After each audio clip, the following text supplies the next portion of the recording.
কমিশনের মধ্যে যে 5 বছর কোনো ব্যক্তি যখন চাকরি করে তাকে রেগুলারাইজ করতে হয়। তারপর সেন্ট্রাল গভর্নমেন্ট থেকে 15,000 টাকা করে 2011 থেকে আনছে, আর এনে তখন গিয়েছে 9,000 সামথিং 9,400 করে দিচ্ছে। তো প্রথম দিক থেকেই ঘটলাবাজি। আর কেন্দ্র সরকার সর্বশিক্ষার মধ্যে যাদেরকে লাগানো হয়েছে তাদের জন্য একটা বাজেট পাঠিয়ে দেওয়া হয়, ও সেই বাজেট অনুসারে রাজ্য সরকার সেটা নিয়মিতকরণ করা হয়। আর সেটা শুধু আসাম সরকার নয়, শুধু মণিপুর নয়, পাঞ্জাব করেছে, হরিয়ানা করেছে, তো এমন অনেক রাজ্য করেছে।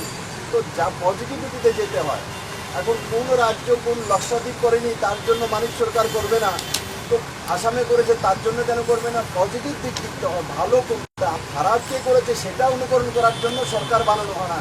সরকারের পারদর্শিতা তখন আসে যখন সরকার মানে উত্তরপ্রদেশে কোনটা ভালো করেছে সেটা অ্যাকসেপ্ট করা, গুজরাটে কোনটা ভালো করে সেটা অ্যাকসেপ্ট করা।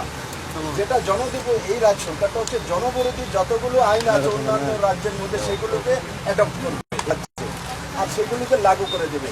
আবার শুনেছি এই রাজ্যের মধ্যে প্রমাণও আছে, বিআরডব্লিউতে যদি মন্ত্রীর দামাত হয় তাহলে আবার পুরো ডিপার্টমেন্ট পার্মানেন্ট হয়ে যায়, যদি দামাত না হয় তাহলে আবার মানে জামাই যদি না হয় তাহলে জামাই ষষ্ঠী হবে না।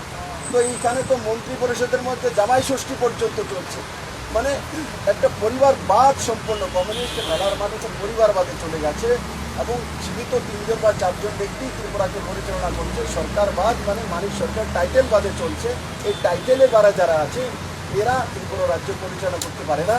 আর দুর্ভাগ্য ভারতীয় জনতা পার্টি এই 5,144 জন যে শিক্ষক আছে এদের সঙ্গে আমরা আছি, রাজ্য সরকার আমাদের নেই। আমরা বিভিন্নভাবে বিভিন্ন আন্দোলনের মাধ্যমে আমি বারবার প্রেস কনফারেন্সের মাধ্যমে আমরা বলেছি বিজেপি সরকার যখন আসবে এই রাজ্যের মধ্যে নিশ্চিত আসবে, আসবে না নিশ্চিত আসবে। আমি শুধু 3,170 ভোট জিততে হবে আমাকে, 60 সিট তো বিজেপি জিতবেই, কিন্তু 3,170 ভোট জিততে হবে, এই লক্ষ্যে আমরা এগোচ্ছি এবং ত্রিপুরাবাসী সেই দিকে যাচ্ছে। আর আমাদের সরকার আসার পর নিশ্চিত সর্বশিক্ষা হোক, রেগা মাস্টার হোক, এসপিও হোক, এনআরএইচএম হোক, এদের এবং যারা ফিক্সে চাকরি করছে, যারা পার্মানেন্ট চাকরি করছে, এদের 7th পে কমিশন হোক, সবগুলি বিষয়ে ভারতীয় জনতা পার্টি আমরা অঙ্গীকারবদ্ধ। আমরা সেই দিশাতে কাজ করব।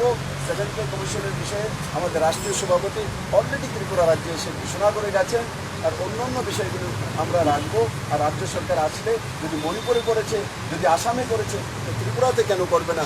ভারতীয় জনতা পার্টি বিকাশের সঙ্গে যায়, ডেভেলপমেন্টের সঙ্গে যায়, তার সেই দিশাতে কাজ করছে। আর এমনিতেও আমি আনন্দের সঙ্গে বলতে চাইছি, আজকে জিএসটি লাগু হওয়ার পর 8 থেকে 9 মাসের মধ্যে আর আগামী 1.5 বছরের মধ্যে আজকে ভারতবর্ষের যে